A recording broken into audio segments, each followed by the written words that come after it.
Everyone, and thank you for joining us. This is our last series on Connect, Inspire, and Grow. Today, we are presenting food and mood, um, just to see how mental health focuses on food and mood. Why are we what we eat? What nutrients are important for our mental health? And at the end, you will have the opportunity to participate in a nipple of nourishment exercise. So make sure to have like snacks like raisin, dark chocolate, cracker, something. And if you have any question, make sure to put it in the chat box, and we will make sure to address at the end. Next slide, please. So this is the first question to get us started. Do you believe what you eat affects your mood? Just put your choice. One, yes, food affects everything. Two, no, what I eat has no effect on me. I don't know. It depends. Just put your answer in the chat box, please.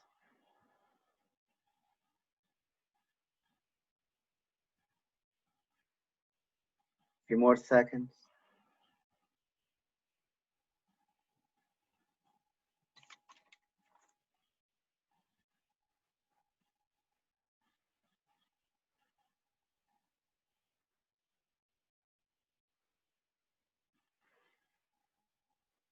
Okay, next slide, please.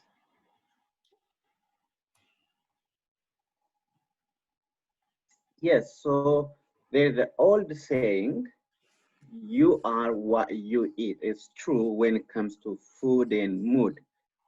The way we eat affects more than physical health. It's not just what we eat, but also when we eat. What you eat and when you eat affects how you feel. Studies have shown people who eat regularly and get their nutrients from healthy food are happier and less moody. So eat at intervals throughout the day, drink plenty of water, avoid or reduce unhealthy choices such as reduce carbohydrates like chips, cookies, and instead focus on whole grain. Next slide, please.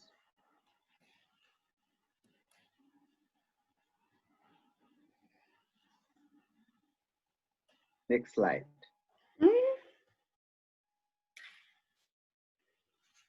So what are some of the relationship between food and mood? An unhealthy eating pattern can cause mood swings. Like as I mentioned, when I get, a reduced carbohydrate, like refined, I may feel real good right away, then I'll just go down. So don't miss a meal. When we miss a meal, our blood sugar will go down. And also make sure to get good balance of zinc, iron, B vitamins, magnesium, food that are rich in vitamin D, omega-3 fatty acids associated with. When we get enough balance on these nutrients, then we get to feel good and we will function good. Abigail will go deep later which foods are rich in these different categories, different nutrients. Um, so again, eat regularly and don't skip a meal. Avoid or reduce alcohol. Alcohol is a depressant. Also, be out of energy boost you get from simple carbohydrates. Um, and instead, make sure to get whole grains, beans, fruits, and vegetables. One thing we want to mention is if you have done all this, you make sure you are not skipping a meal, you make sure you are getting healthy nutrients, you are all doing all this, but still you have, being depressed, all that, then we encourage for you to reach out to your doctor to get advice from professionals, but definitely a study showed that there is a relationship between what we eat, how we eat, and how we feel. Next slide.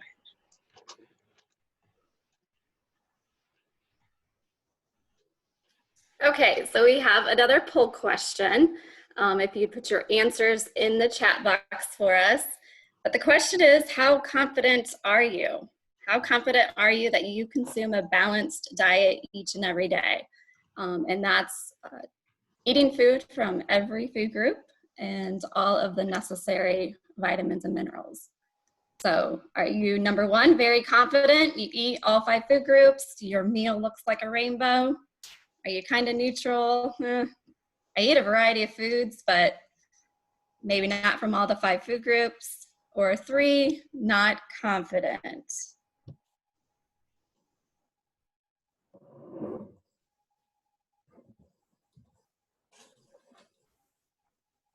Okay, we're seeing some one-ishes, 2s,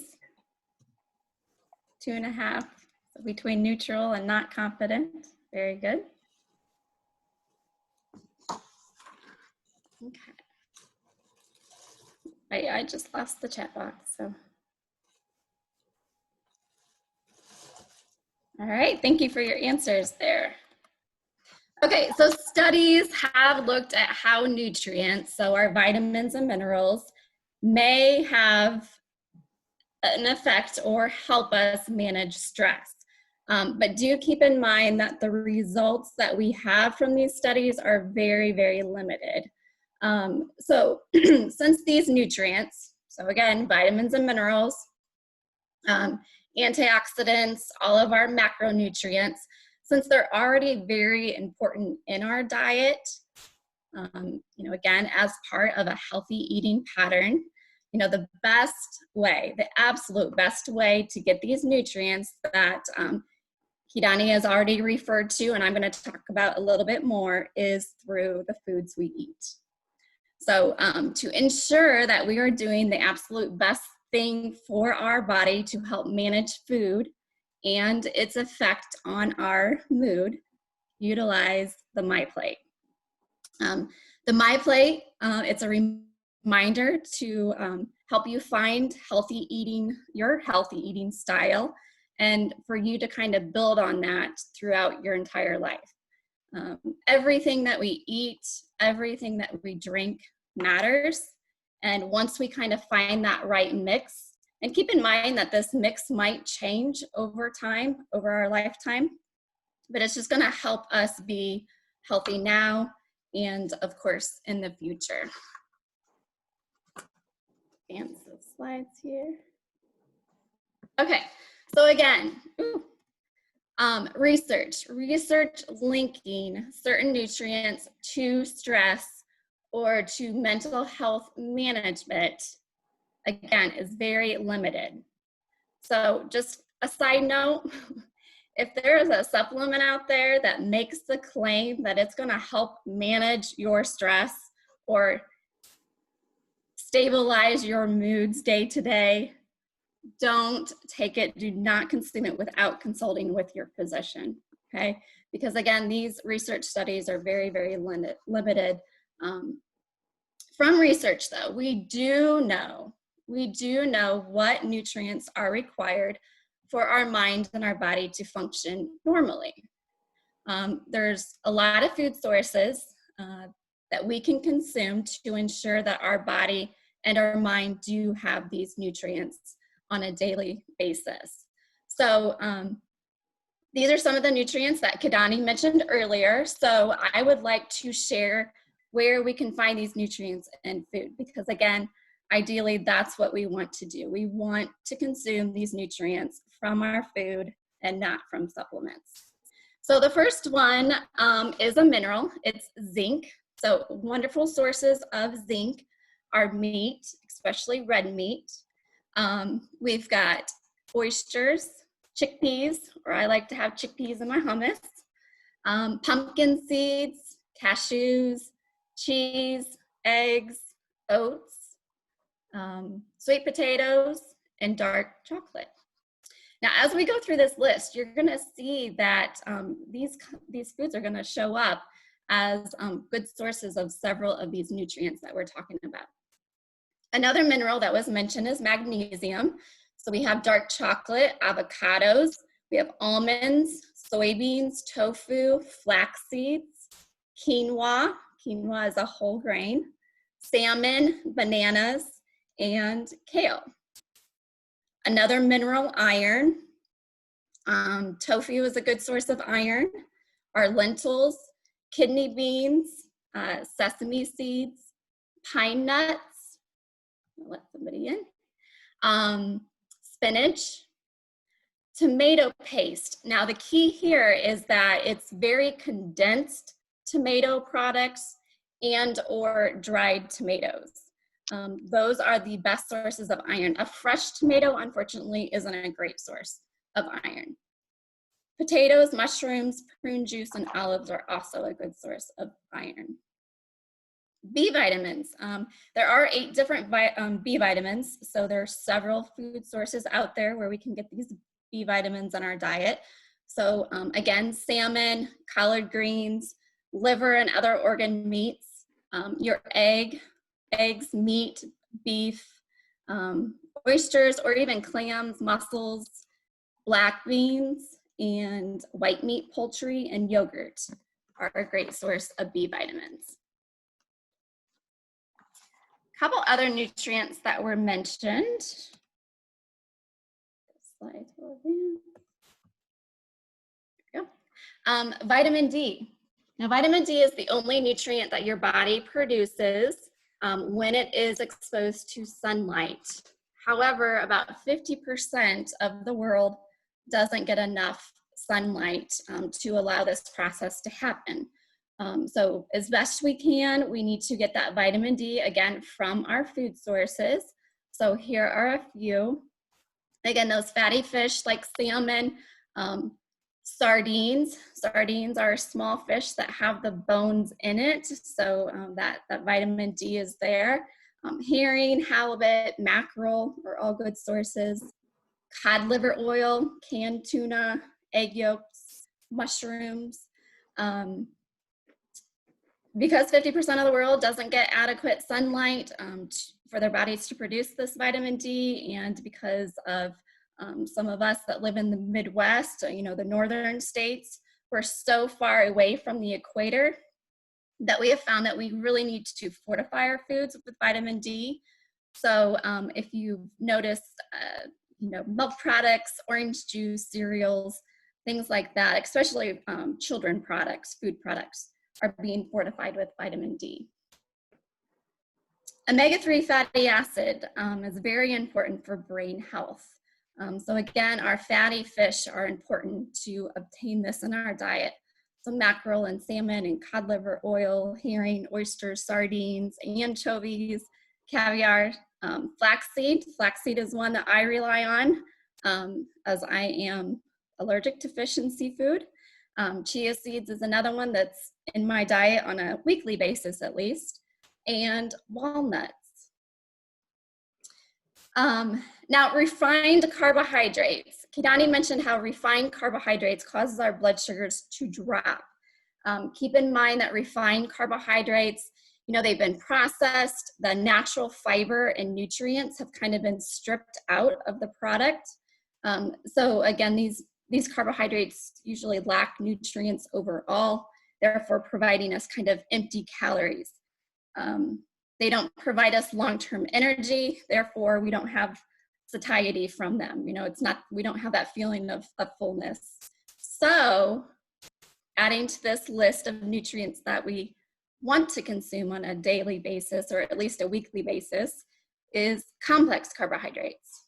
So again, our whole grains. And I've mentioned a few: quinoa, oats, your whole grain bread, soybeans, sweet potatoes, whole fresh fruit, fresh vegetables, beans, and nuts are all wonderful sources of complex carbohydrates.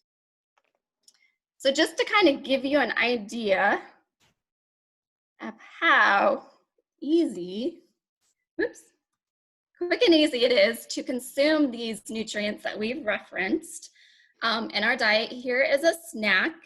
It is on the choosemyplate.gov website, but it is a snack that has nutrients such as iron, magnesium, zinc, B vitamins, and vitamin D in it. Now, while peanut butter and sunflower seed is not a significant source of omega-3s, remember that I mentioned walnuts. So you could substitute in this recipe walnut butter, and then you would have all those nutrients in this one little snack. So let's watch this video.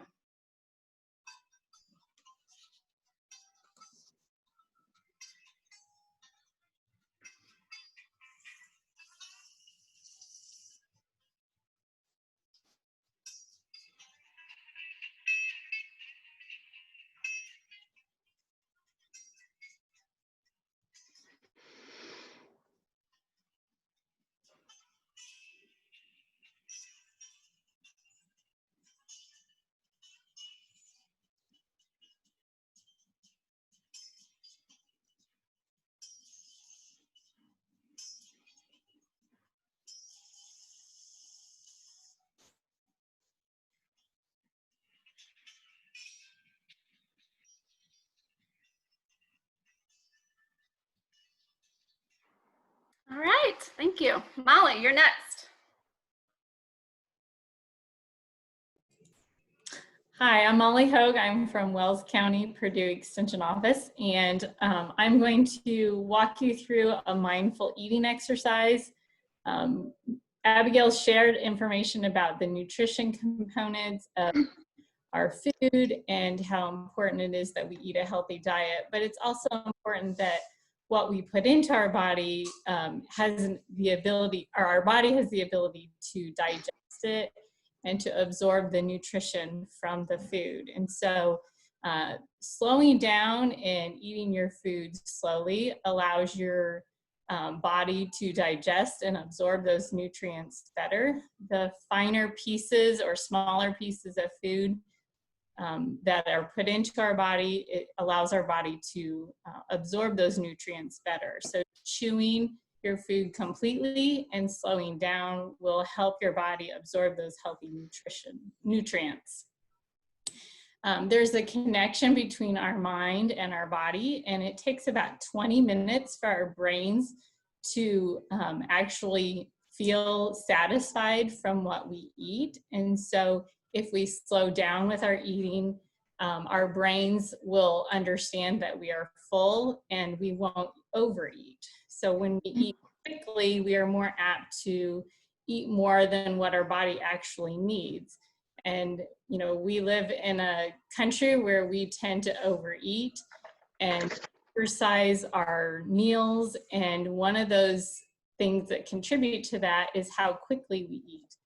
We order fast food, we grab our lunch in the car, and we're doing multitasking, eating and working, or eating and driving. All those things contribute to eating quickly and not actually enjoying what we eat. I actually got the opportunity to go to Greece a couple years ago, to an island where they live to be 100 years in greater amounts than anywhere else in the world. And one of the things that we learn from their population is that they will enjoy a meal for like 2 to 3 hours. They, in the afternoon, may sit with their friends and family and just truly enjoy their meal and the socialization of being with their family while sharing that meal. And so that is something we learned, that, you know, just slowing down will actually help increase our body's absorption of those nutrients and also help us not to overeat. So the activity that I'm going to have you do, we need you to get some type of piece of food. The activity recommends a raisin because it's a small little bite. I have one in my fingers. I don't know if you can see it, but you can use a piece of dark chocolate, or maybe like a slice of orange, something that maybe has some texture and some smell to it. If you use chocolate, it might melt in your hands because we will be holding it for a little bit. So hopefully you have something nearby you can grab, maybe an almond or a nut. That might be something else that you could use. But you're going to take that nibble of food, and we're gonna go through this activity that might seem a little elementary, but we want you to experience the food as if you've never experienced it before. It's like somebody gave you something you've never tried. So you're going to take the food and hold it between your pointer finger and thumb.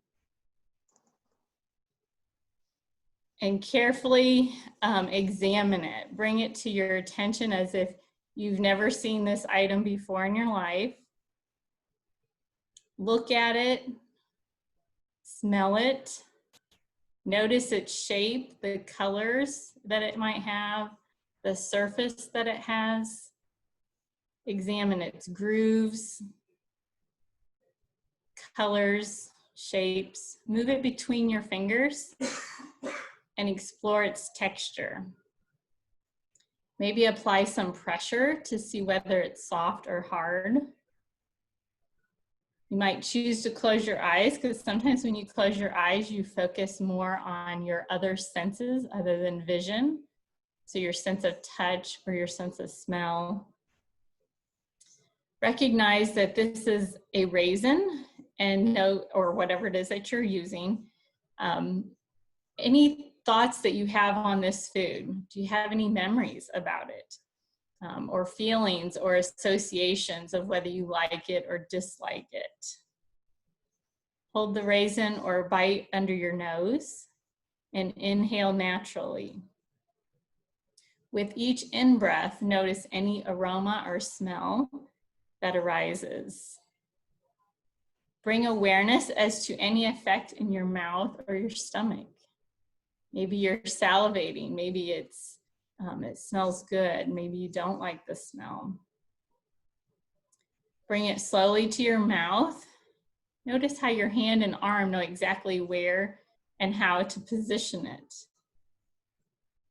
Your mind and your body anticipate eating it.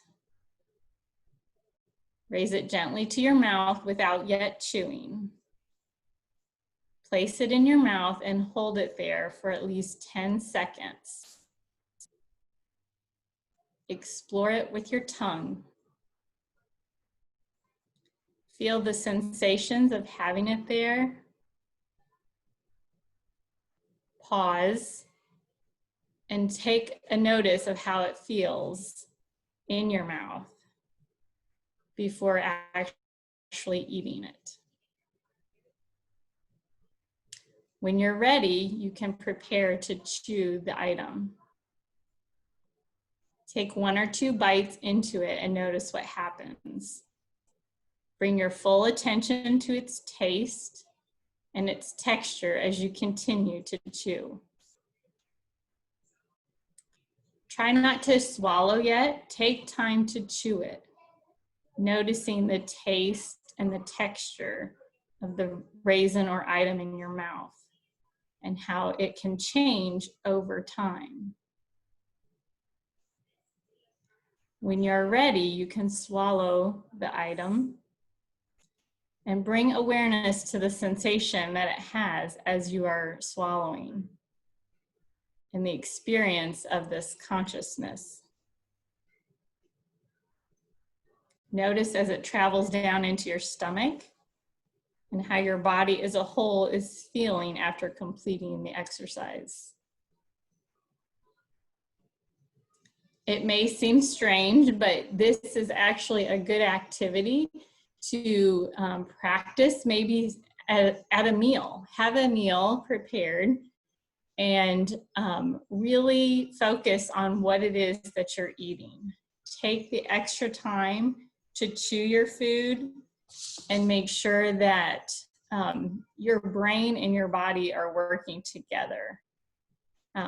In the resources, we have listed some different resources, and there's a book that I am sharing. It's called Mindful Eating, a guide to rediscovering a healthy and joyful relationship with food.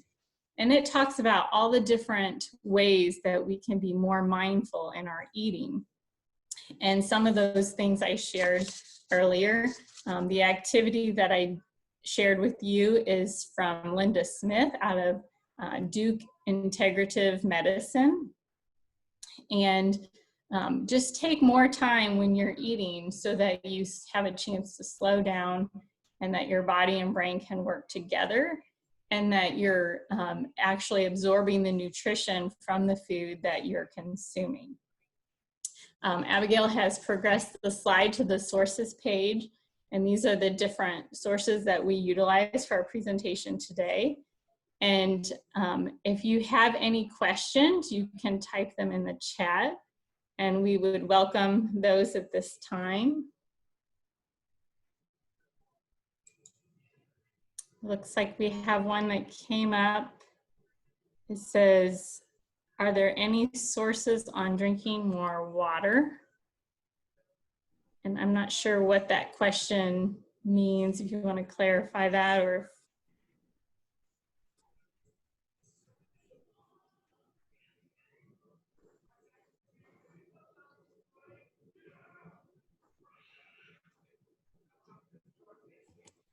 Abigail, you are muted. Good. oh. If you missed our first session with Brittany and Megan, I think Brittany talked about some different ideas, but one that she mentioned, and I know that I do, is having a water bottle that you know how many ounces are in that water bottle. And again, just carrying that with you wherever you go throughout the day. If you're talking about, because you don't really prefer the taste of water, try putting lemon or lime in your water, or even infusing your water with some fresh fruit overnight. Now, some of that sugar from the fruit, of course, is going to seep out into your water, so it's not calorie-free water anymore.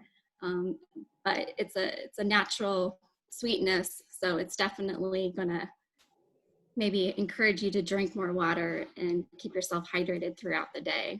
So strawberries are in season right now, so maybe add a few strawberries to your water. And thank you, Brittany, for posting that source.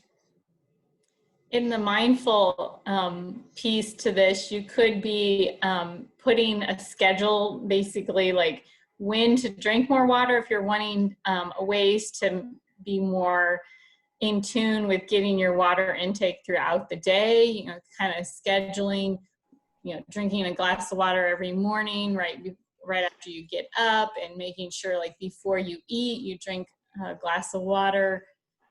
They do have the water bottles that have different levels on them with the ounces that you can, you know, do that in a way to make sure that you're getting water throughout the day. So just being more mindful as to when you drink your water, and trying not to do it all right in the end of the day before you go to bed, and then you have to get up in the middle of the night, things like that. So if you space it out, it won't seem so challenging possibly. Does that help with your question about water? All right, any other questions that you might have?